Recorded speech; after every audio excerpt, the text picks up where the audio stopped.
Hello, it's Dave Bergman here from Audio Toots, giving you a quick tip on the Bitcrusher effect in Logic. Today I'm going to give you an example of using it on a choir, just to give it that kind of, give it a digital edge-ish. Kind of great for soundtracks. Here's just a quick sample.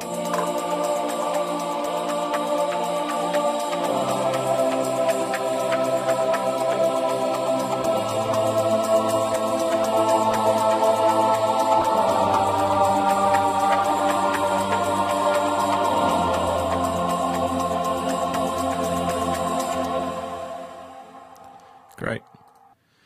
So it's just a quick sample of kind of giving the choir a bit of a digital sound, an ethereal otherness that is not present in the original samples. So I've made this completely within Logic, except for the beats, which are stylus, RMX, recommended. Fantastic for cinematic scoring and many other things. But I'm going to focus on specifically our boys' choir here. So just let's listen to this sound again.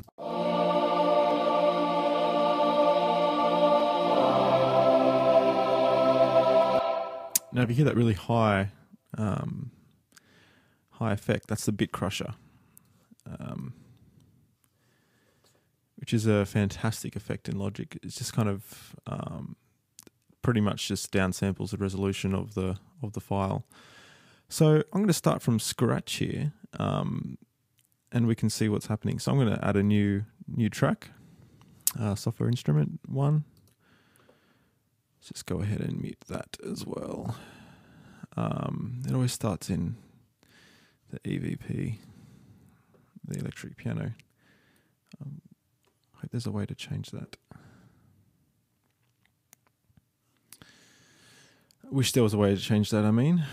We're going for EXS24 stereo.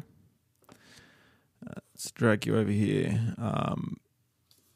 Let's load up a choir. Use the boys' choir. It's under the orchestral ensemble. There we go. Now what I've done here is that I'm just gonna play a bit on the keyboard.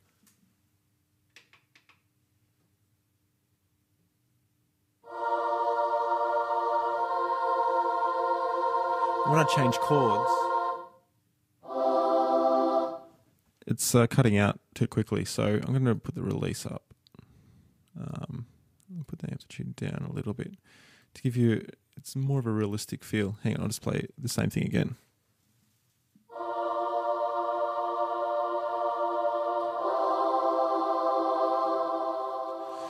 It hangs on a bit, but when you're just playing chords as a pad, then that's definitely the way to go. If you're just playing short staccato type choir pieces, which are not very common, then you want to drop the release down. But for what we're doing today, that sounds perfect. So that's it for EXS24. Let's load plugins. So it's under the distortion heading here on the channel, Bitcrusher Stereo. Okay, great. Open it up, and we've got a little Bitcrusher display here. So what we have to play with, the 2 settings mainly that we want to play with today: resolution, and it can give you a visual representation here, and downsampling. Now, I'm not going to go into technical details of what those 2 actually mean in the digital realm, but I'll just let you listen to it, and then we'll see. I'm just going to copy this MIDI file across so I don't have to keep playing. Just going to press play. Just going to turn that down a bit. I'm going to drop the resolution. You can hear what's happening there. Okay. Let's go downsampling.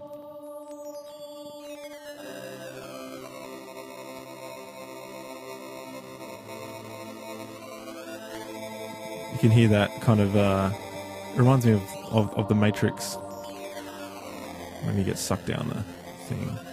Anyway, getting sidetracked. So that's your two main settings within Bitcrusher. There's another one which is also cool to play around with, the drive, which is pretty much just which will drive the distortion. Just going to set up a loop here.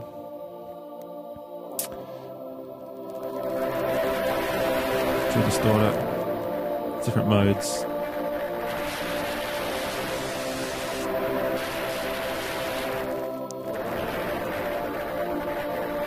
It's kind of interesting effect there.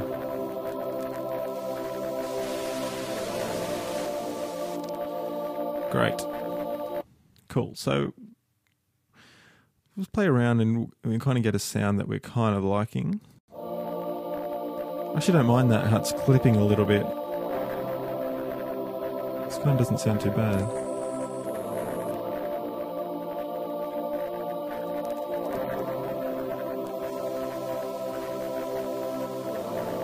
No, I like keeping the resolution up. I only like the downsampling, I think, because the resolution just ends to add noise and it just doesn't add anything really.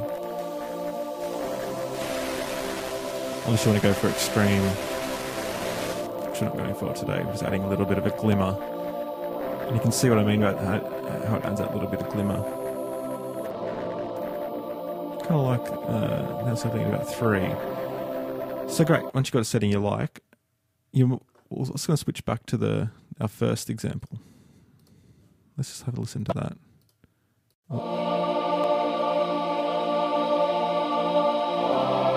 Switch back over. Now, we've obviously made a few different changes here, but an important part of Bitcrusher is the mix here at the bottom. You never really want to, unless it's just for purely an effect, run Bitcrusher at 100% mix. So pretty much it's the same as mixing, as the mix on a reverb. Kind of, it's a wet and dry kind of mix at the moment. We're 100% wet. So it's going to play that again on our new setting.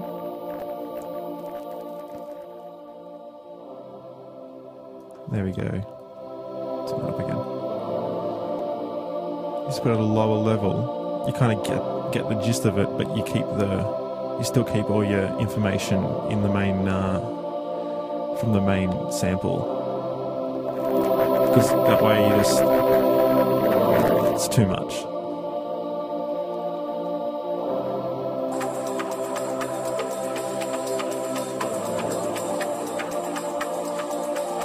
Cool. There's your tip for you. Hope you've enjoyed it.